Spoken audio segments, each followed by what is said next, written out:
मैं Aftab Malik from federal IAS information. आज हम डिस्कस करेंगे एनवायरनमेंट कंजर्वेशन पर। देखिए, जो 19वीं सेंचुरी से इंडस्ट्रियल रिवॉल्यूशन शुरू हुआ और जब वो 20वीं सेंचुरी 20वीं शताब्दी में जब वो परवान चढ़ा तो विकास तो बहुत हुआ, लेकिन अंधाधुंध विकास हुआ।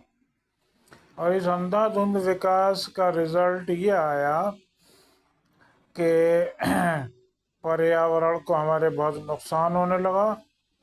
और 1952 में लंदन में एक दिन इतना फॉग छाया, इतना स्मॉग रहा जिसे ग्रेट स्मॉग के नाम से जाना जाता है। और तब दुनिया को ये एहसास हुआ कि इसका मतलब जो हमारी विकास की अंधी दौड़ थी उसके बैड इम्पैक्ट शुरू हो गए। तब यूएनओ की गाइडलाइन में दुनिया के तमाम देशों का पर्यावरण को बचाने के लिए, उस पर डिस्कस करने के लिए जो पहला सम्मेलन हुआ वो 1972 में स्वीडन की राजधानी स्टॉकहोम में बुलाया गया। और इसी सम्मेलन में भारत की पीएम श्रीमती इंदिरा गांधी जी भी पहुंची थी और उन्होंने भी एनवायरनमेंट कंजर्वेशन पर एक बहुत बड़ा लेक्चर या व्याख्यान दिया था। और इसी स्टॉकहोम सम्मेलन में ये तय हुआ कि अब हर साल 5 जून को विश्व पर्यावरण दिवस या वर्ल्ड एनवायरनमेंट डे मनाया जाएगा। और इसके लिए यहीं पर स्टॉकहोम में एक संस्था गठित करने की बात की गई जिसका नाम रखा गया यूनाइटेड नेशंस एनवायरनमेंट प्रोग्राम, जिसे यूएनईपी के नाम से जाना जाता है। और इसका हेड ऑफिस अफ्रीका का एक देश है केन्या, उसकी राजधानी नैरोबी में रख दिया गया।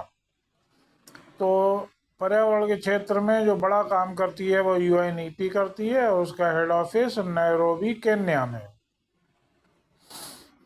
वर्ल्ड ने अपने अपने स्तर से पर्यावरण कंजर्वेशन के लिए काम शुरू किया और हमारे यहाँ भी पीएम इंदिरा गांधी द्वारा 1972 में वन्य जीव संरक्षण अधिनियम पास कर दिया और वन्य जीवों को कंजर्व करना शुरू किया गया।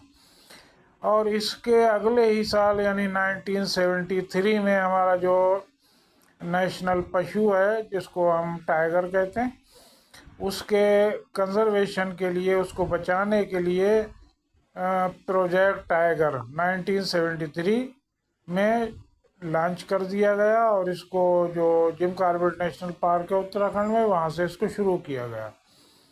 और ठीक एक साल बाद 1974 में जल प्रदूषण नियंत्रण और निवारण अधिनियम पास कर दिया गया। और जब 1976 में संविधान में 42वां संशोधन किया गया तब पर्यावरण संरक्षण के लिए कॉन्स्टिट्यूशन में दो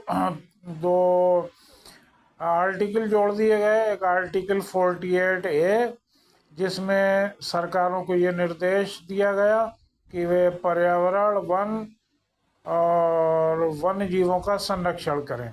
और आर्टिकल 51AG में हमारा नागरिकों का मूल कर्तव्य निर्धारित कर दिया गया कि प्रत्येक नागरिक जो है वो वन्य जीवों की रक्षा करे, पर्यावरण की इसको संरक्षण दे और वन्य जीवों के प्रति दया का भाव रखे।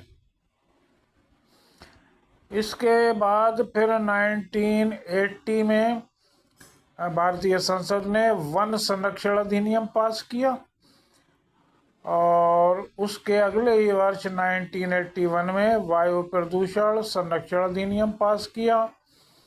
और उसके कुछ वर्ष बाद यानी 1986 में पर्यावरण संरक्षण अधिनियम पास कर दिया गया।